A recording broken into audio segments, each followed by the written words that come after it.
இங்கிலாந்தில் நடைபெற்ற கலவரத்தில் 3 குழந்தைகள் உயிர் பறிபோன இடத்திற்கு அருகே கடை வைத்திருந்த இளைஞர் ஒருவரின் கடை கலவரம் நடந்த நேரம் எதிர்ப்பாளர்களால் உடைத்து சேதமாக்கப்பட்டது. ஆனால் இதனை அடுத்து ஒரு மிகுந்த ஆச்சரியம் கொடுக்கும் நிகழ்வையும் அவர் சந்தித்துள்ளார். ஜூலை மாதம் 30ஆம் தேதி பலியான குழந்தைகளுக்கு நினைவேந்தல் நிகழ்ச்சியொன்று நடைபெற சிறிது நேரத்திற்குள் நூற்றுக்கணக்கானோர் சோத்போர்ட் தெருக்களில் கூடி ஆர்ப்பாட்டங்களில் இறங்கியுள்ளார்கள். தன் கடைக்கு அருகிலுள்ள மசூதி ஒன்றின் முன் போராட்டக்காரர்கள் கூடியுள்ளதை அறிந்து பாலசூரிய தன் கையடக்க தொலைபேசி மூலம் தன் கடையின் சிசிடிவி கேமராவை கண்காணித்துள்ளார். அப்போது அவரது கடையை உடைத்து நொறுக்கிய ஒரு கூட்டம் கடைக்குள் நுழைந்து பொருட்களை சூறையாடியுள்ளது. கடைக்கு முன்னிருந்த குப்பை தொட்டிக்கு சிலர் தீ வைத்துள்ளார்கள்.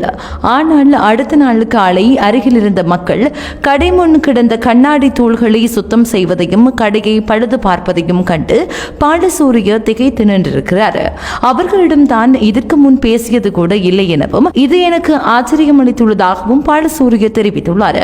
இந்த நிலையில் பாலசூரியவின் கடையின் பக்கத்தில் சலூன் வைத்திருந்த ஒருவர் பாலசூரியவின் கடையை பழுது பார்ப்பதற்காக 11,000 பவுண்ட்ஸ்களும் அதிகமான தொகையை சேகரித்துள்ளார்.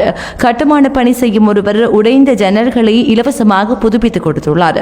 அவருக்கு வழக்கமாக ஐஸ்கிரீம் விநியோகிக்கும் ஒருவர் இலவசமாக ஒரு ஐஸ்கிரீம் அலுமாரியை கொண்டு வந்து கொடுத்துள்ளார்.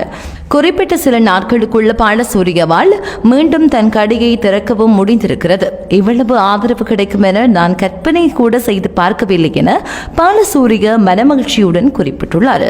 தங்கள் பிள்ளைகளை இழந்து வேதனையில் இருக்கும் நிலையிலும் வன்முறைக்கு எதிராக சமுதாயம் எதிர்த்து நின்ற விடயம் நம்பிக்கையை உருவாக்கியுள்ளது எனவும் எனக்கு உதவ மக்கள் கொடுத்த பணத்தை விட அவர்கள் எனக்கு செய்திகள் மூலமும் வாழ்த்து அட்டைகள் மற்றும் பூங்கொத்துகள் மூலமும் எனக்கு காட்டிய ஆதரவு என்னை நெகிழ வைக்கிறது என அவர் உணர்ச்சி வசப்பட்டுள்ளார்.